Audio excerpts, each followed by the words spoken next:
नाथ की है। कहानी है एक गुजर की बेटी सासू बुआ। तो सासू जी नित्यम जाणु को नहीं, बाद नित्यम ज़्यादा करती बहू।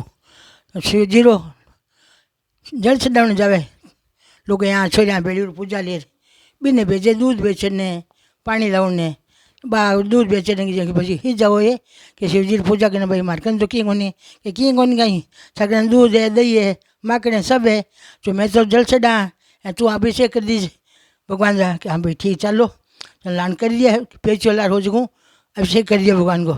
अब सावन उतरने लागू जाने क्यों अब छड़ा पकड़े लोग यहाँ बाका ही छड़ा नाक नत उतार छड़ा रहा आएगी।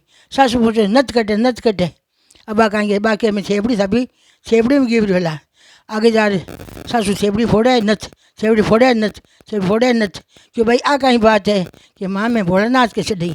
सासू क्यों भोलेनाथ की सेवा मैं ही करा पाछो सावन आयो जो भाई सेवा करी अभिषेक करियो अभिषेक जरूर करियो अभिषेक घणो फले बोल भोलेनाथ की जय।